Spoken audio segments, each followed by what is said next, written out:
Yeah, I'll react to that, sure. Hey guys, let's watch a video. That's what we do here. My name's Connor if you're new. Hello. The unbelievable SAS mission that remained secret for 80 years. Preemptive like. BFBS Forces News. Let's go. The daring exploits of the SAS in World War II have fascinated generations.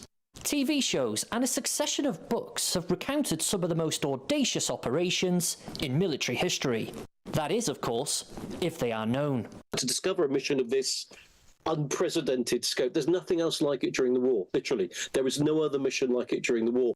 Damian Lewis has uncovered a previously unknown British operation while researching his latest book. It involved a prison break, SAS style, deep behind Nazi enemy lines. September 1943. Well, isn't this a movie? SAS style, deep behind Nazi enemy lines. September 1943, the Allies have landed at Taranto in southern Italy, and a escapee from a concentration camp in Italy, because Italy had them too, arrives at the Allied headquarters and says, you know, there's hundreds of concentration camp inmates about to be taken towards Nazi Germany. And the only unit with the panache and the daring do that might attempt a rescue mission is, of course, the SAS, who have been the spearhead of that landing. And that's what leads to the concentration camp raid. The Allied invasion of Italy got underway on the 3rd of September 1943. This raid to free the prisoners of war underway on the 3rd of September. That's my birthday. 1943. This raid to free the prisoners of war was sprung by the SAS just days later. It began by storming a train station at Chaitona, close to Taranto, in southern Italy.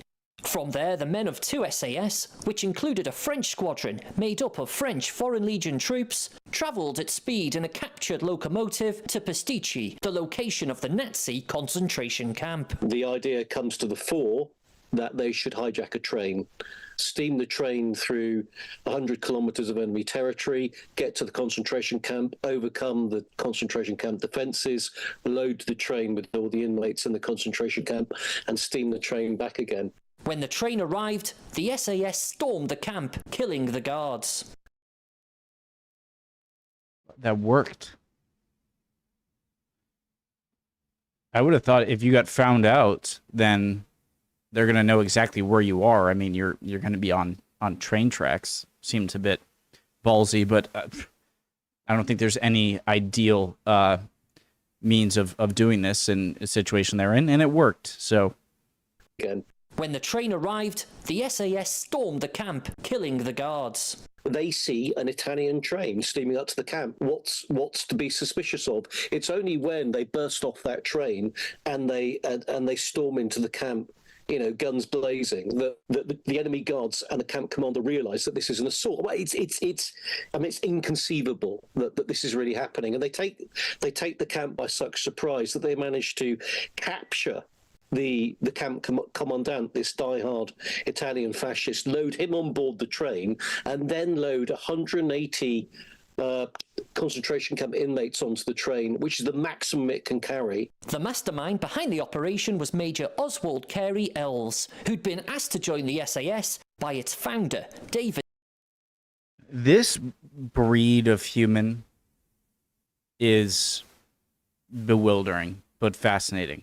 Just the idea of even attempting to land in a country behind enemy lines, let alone hijack a train, go to the place you need to. I would have probably died of panic 10 times by then. And then they get there, they kill the guards, they capture the commander there. I'm trying to think of a way to explain just how mind-boggling that attitude is. And how just so many times along that journey, I feel like I would be like, okay, that's a wrap. But no, you take the train, you go all the way. Okay, we're here. Let's just see if we can get a few people and get out. No, you kill the guards. You capture the main guy in charge and you free all of the prisoners along with that guy. Of course, the feat in and of itself is impressive, but just having the state of mind to to carry all of those things out is the most Sterling. Yes, the train had to steam through to get to Pistisi camp, but Carriel's, the SAS major, had gone separately, not on the train, with a patrol of jeeps driven through Allied lines and then through enemy lines to reach the main junction, to hold that, to make sure the train could get through unmolested, and then to hold it until the train came back again. So Carriel's had to seize that junction off the enemy. That's the first thing. Incredible as this tale is, it remained a secret for 80 years. The first time I came across this was one paragraph in a report which I found in the war chest of all the archive of Colonel Paddy Mayne, because the Mayne family very kindly gave me access to all that archive. And I read this report and I read this one paragraph, thought, no, that can't have happened. That just, I've never read about it anywhere else. That just can't be true. And then I researched it more and I found it corroborated in 2 other reports by 2 other individuals.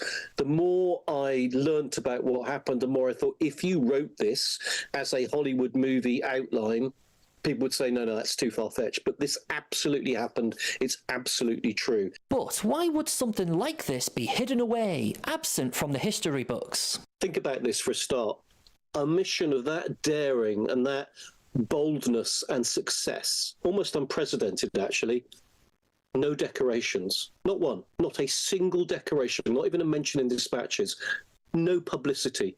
If you publicise the concentration camps to the British and American and wider Allied publics, it will demonise the enemy. That will make them less likely to surrender, and therefore the war will go on longer. Whatever. interesting.